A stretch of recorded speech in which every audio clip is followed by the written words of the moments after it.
You're listening to Catholic Chicago. Ahead, the Archdiocese of Chicago brings you programs about the people, events, and issues that touch our lives. Welcome to Catholic Chicago.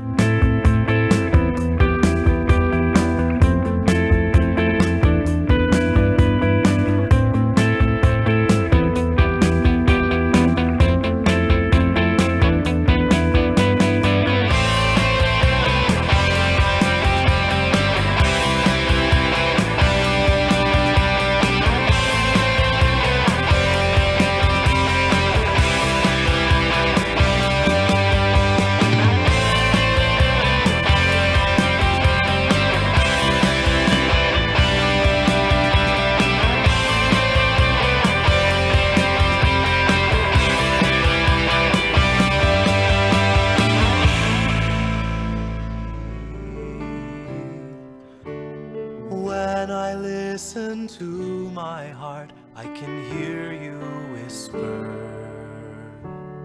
asking me lovingly to come and follow you.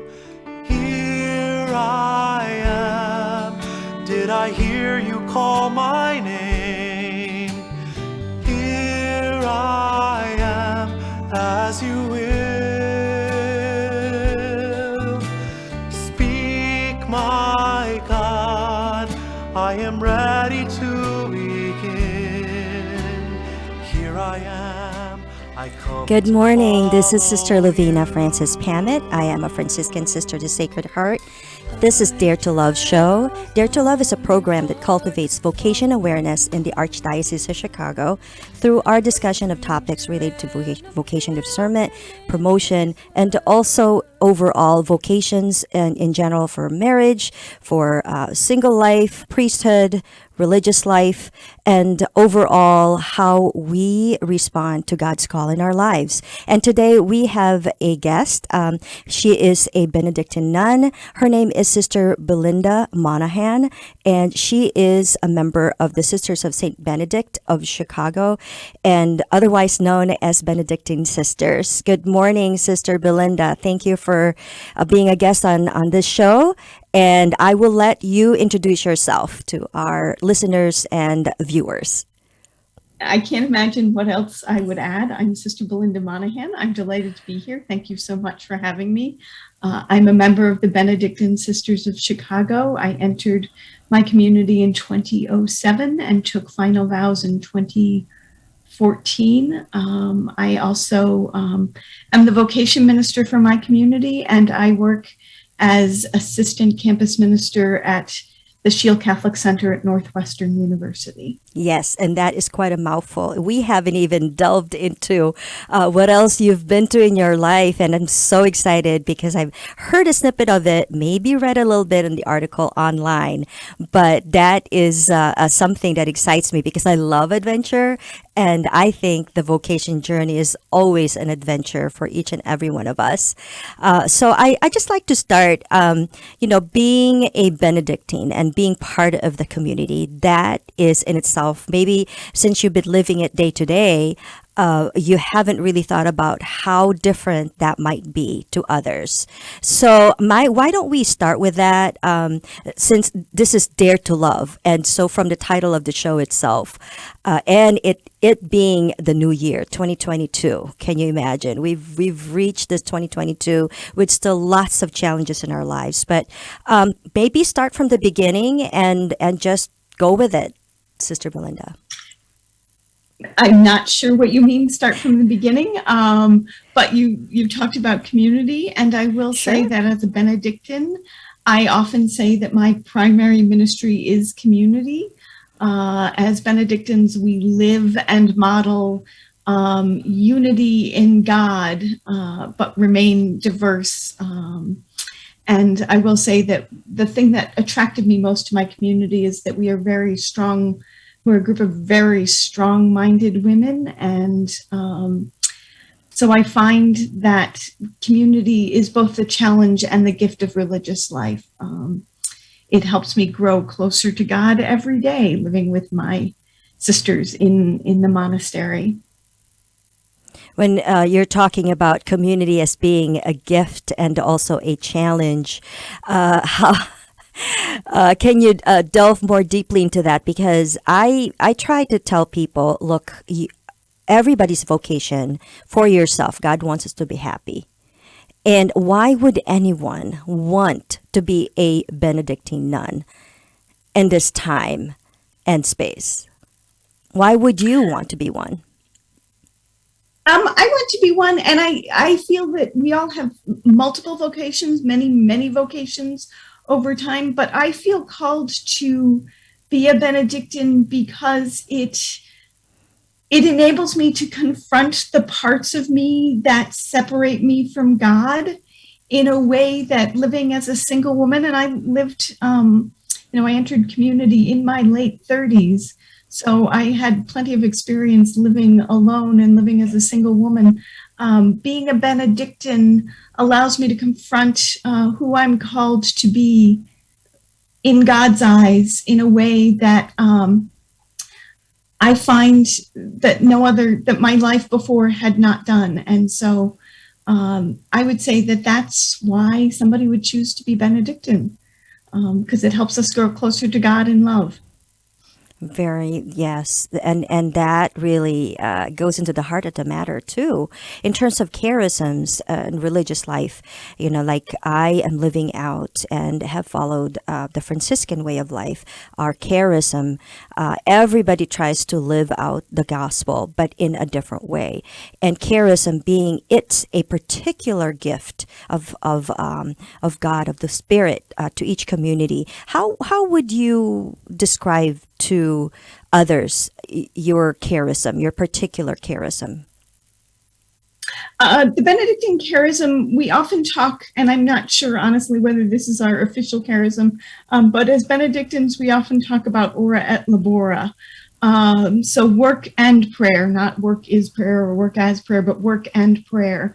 And so our lives are centered around the idea that we come together in community to pray. We also have our individual prayer lives, and that's important, but we come together in community to pray and support each other in our prayer lives, and then our work grows out of that. So our ministry grows out of that prayer, and then our ministry returns us to the prayer. So it's important that they both balance each other and intertwine with each other in a way that helps us. I think having both helps me listen to God. The first word of the rule is listen, and it's almost more like listen up, pay attention.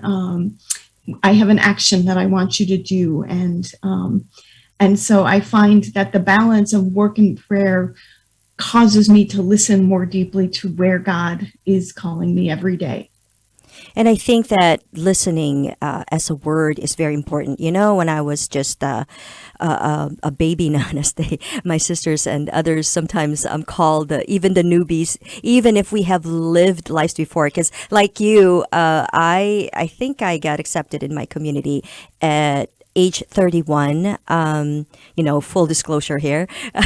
I don't keep my age secret because, online, everybody can research you and, but the thing is that the listening part is so important because when I saw like the vow of obedience, poverty, obedience and chastity, all that, the obedience part, it's like, well, we really delved into that during the visit because, the importance of listening, the obedience part is not blind obedience as in, you just kind of like Simon says.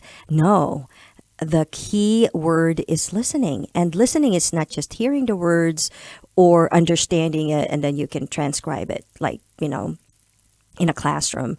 But listening can actually be part of that life that you can lead along with that ora et labora. And the one thing that I've always been curious about in terms of the monastic life, which is different from other ways of being religious, is the monastic part. Maybe you can enlighten us a little bit more. So you are not cloistered. That's different. Can you maybe explain to us or help us understand what does that mean? You know, like what is enclosure? Is it a physical thing? Is it a building thing? Do you have to go back in there? Because there's a story about Scholastica and Benedict, you know, and Benedict needing to go home to his monastery and all that stuff. Those kind of stories have always been a curiosity of mine. Just what is that all about? And I don't pray to Saint Francis for better weather. I pray to Saint Scholastica because of that story about, you know. So and maybe you can. I don't know if you want to tell that story, but yeah, can you enlighten us a little bit more about that, the monasticism part?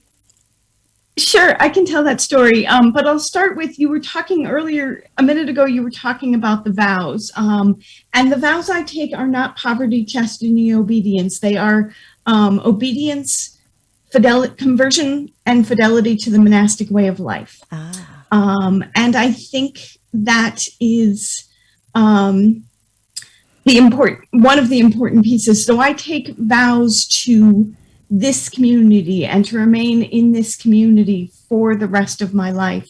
And it's stability is another word for it. And that is, for me, that's a really important piece. I can't, when things get hard, I can't run away. I can't leave. I can't, I have to stay and work it out with my community. And usually when we're working it out with our community, we're working it out within ourselves. It's something within ourselves as well as maybe with others that permits us to work through it. And the call of Scholastica is the call to love.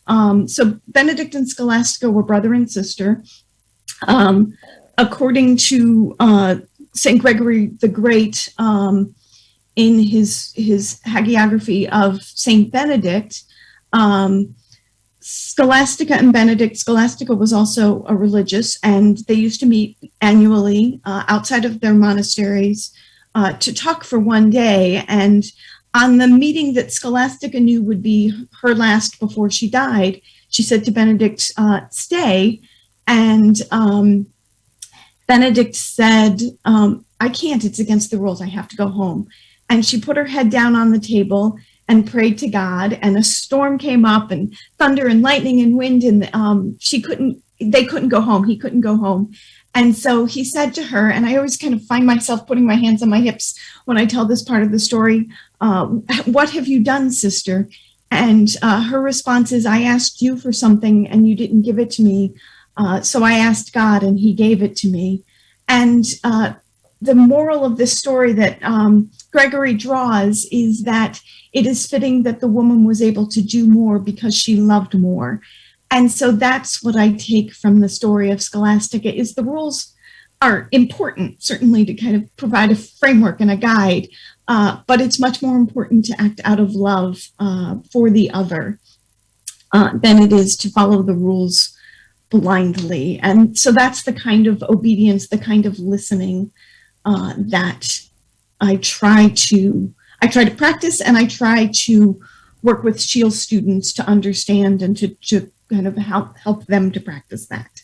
That is simply just awesome. Thank you so much. It has given me such a deeper perspective on that. Thank you for it. I feel like I just sat at the feet of someone who's like, well, you got to get it from the source, because, I just read about it and that's all. But, oh my gosh, time flies. And I just got the signal, we need a break. So please stay with us because there's more to come from Sister Belinda. Stay tuned.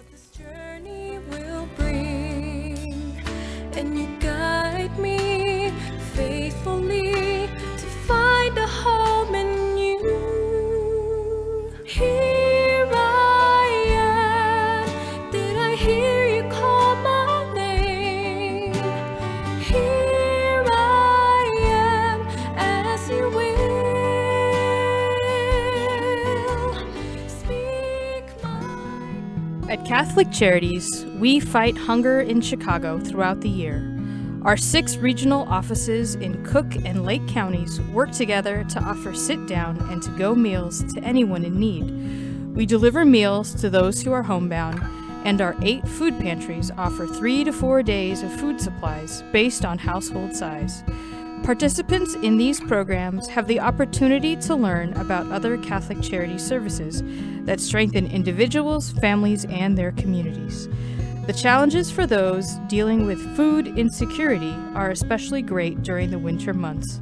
To learn how you can help those who are hungry in your neighborhood, visit CatholicCharities.net or call 312-655-7525. That's 312-655-7525. Thank you for your generosity.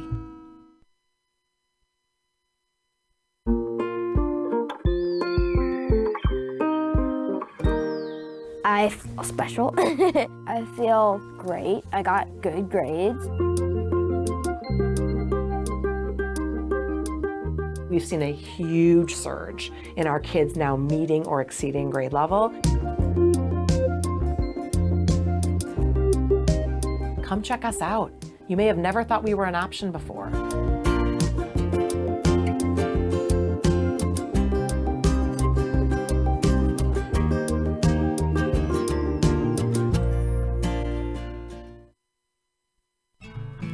Ancestry and genealogy are more important every day. People all over the world are wanting to learn more about their family heritage for personal and for health reasons. At Catholic Charities, we are hearing from adults who lived for a brief time at St. Vincent's Orphanage, the wonderful life-affirming agency that operated out of our headquarters for 91 years, serving thousands of women, children, and families until it closed in 1972. Our post-adoption services help adults who want to learn more about their experience at St. Vincent's. Our compassionate staff members provide whatever family background information they can offer, along with support and reunion services. To learn more, call 312-655-7093. That's 312-655-7093. The spirit of St. Vincent's lives on in the inspiring stories that continue to emerge today.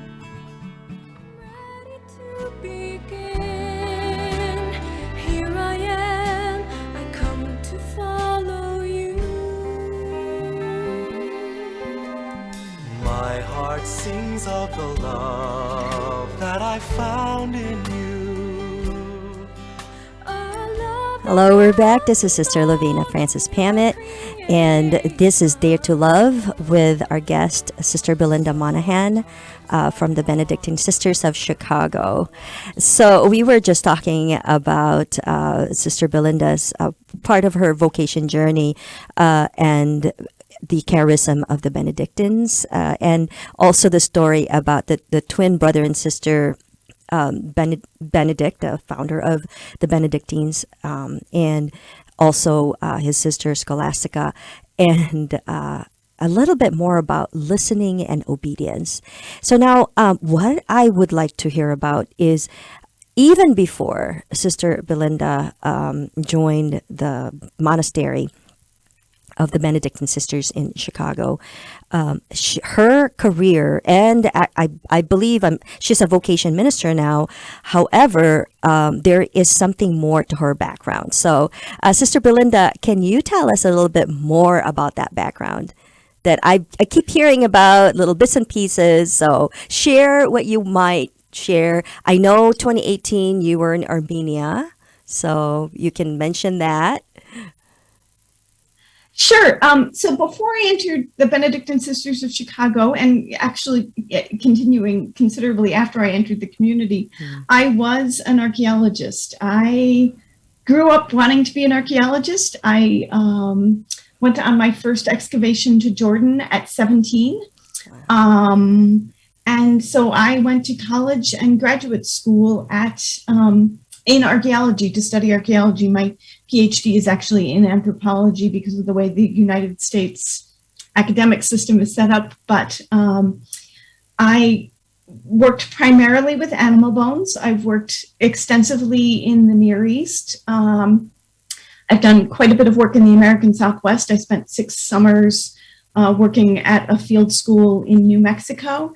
And for the past 20 some odd years, I worked in Armenia. So even after I entered the community, I spent a month or two almost every summer in Armenia. The last time I was there was spring of 2019. I was there for 2 weeks, finishing up some of the last animal bone analysis from a project that I've been working on. So I still have to write that up in my copious spare time. But I have the data here, and it's kind of one of the projects that I continue to work on. I have to be honest with you and confess that, when I see the word either anthropology, but especially archaeology, I think I love adventure movies. So it's like all of a sudden, the flash of the picture of Indiana Jones and the famous hat. I'm afraid I must be romanticizing this. So, but from what I'm hearing from you, it's the in between, sort of like, the write up of the things, the reports, the books that are behind you that probably is just part of what you've read. But the picture online where you were with some students, and people will have to research that online, with the bones and doing all that. That's pretty, some people might say it's boring, but to you, it's a discovery of an entirely very deep adventure. And it's like traveling in time, right? Kind of. It is. I mean, it can definitely be tedious when I am sitting for 2 weeks at a desk in Armenia, looking at thousands of animal bones every day. It's not maybe as exciting as, the pictures make it look. But I will say that what archaeology has done for me is it's given me a chance to see parts of the world that I would never have seen. I mean, at 17, I went over to Jordan without any clue about what the political situation there or what was going on. And we had Palestinian workmen. So that forced me to look at the world a little bit more broadly. I've been working in Armenia since 2002.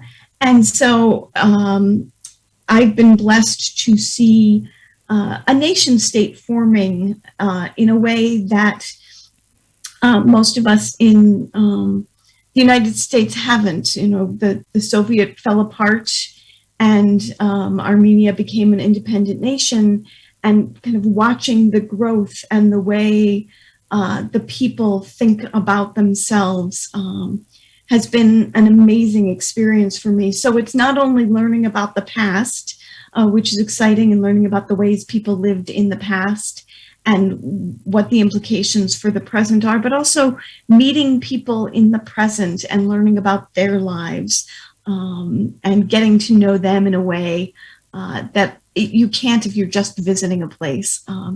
That has been one of the great blessings of archaeology for me. That's wonderful.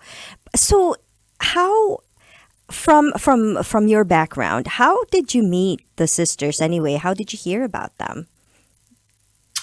Honestly, I had never really thought about becoming a sister. I only knew 3 sisters growing up, and I grew up fairly Catholic.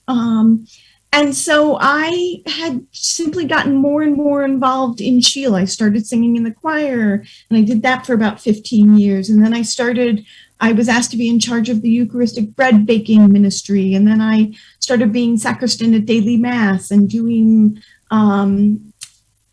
morning prayer there. And so eventually I found myself feeling called to be a sister, for me, completely out of the blue.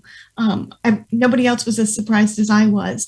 And so I went into the then director chaplain's office, and he kind of circled a whole bunch of things in that blue guide to religious ministries.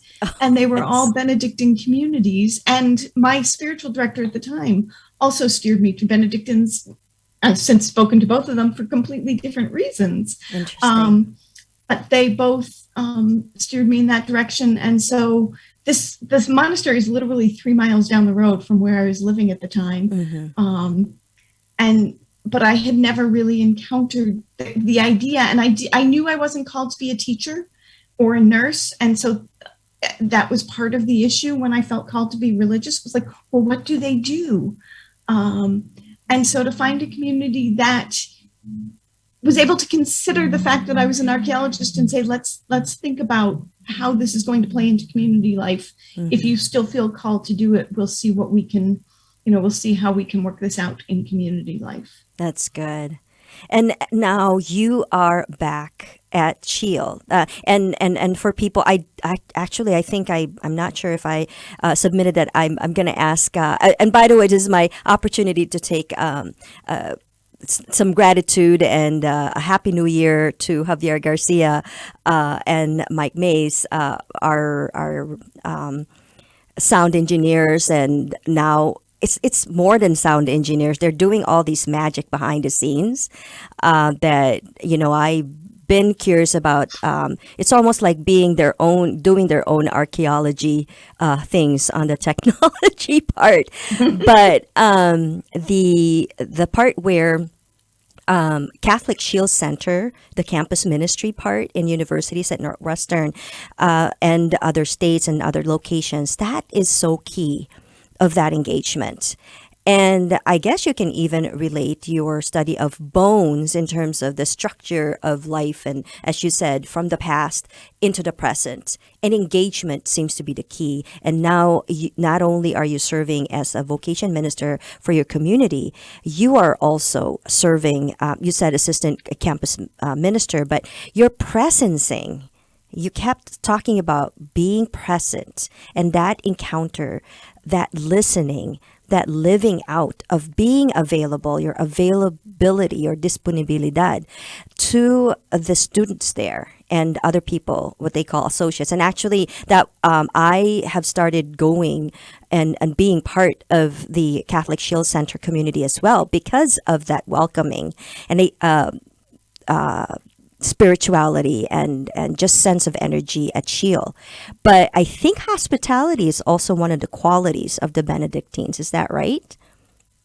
Yes. Yeah. We often talk about hospitality, which I think is not unrelated to listening. Hospitality is being present to other people, being open and welcoming to them. And I think part of that is being able to hear what they need and being able to provide that for them. And the students, I get such energy from working with the students and being present to the students. They're asking these big questions in life. What do I want to be? And what does God want me to be? And how do I figure that out? And how do I listen to God? And having had people accompany me on my journey, it's such a gift to be able to accompany the students on their journey. That is so beautiful. Sister Belinda, you wouldn't believe this, but we are at the end of our interview. Can you believe that? But life doesn't end. We keep on being hospitable and listening. And now we close with making sure that people know how to contact you. Is that okay if I give them the website? First of all, is OSB for Order of St. Benedict, osbchicago.org. And to email Sister Belinda, it's vocation@osbchicago.org. And for those viewing from YouTube, all of that information will be available as well. And I will write it up on the website for the radio TV website so that they know how to get a hold of you. Thank you so much, Sister Belinda. And thank you all our listeners and viewers out there. Dare to Love is shown and airs every first Thursday of the month. This is Sister Lavina. Always dare to love, always listen, but most of all, always love. Happy New Year.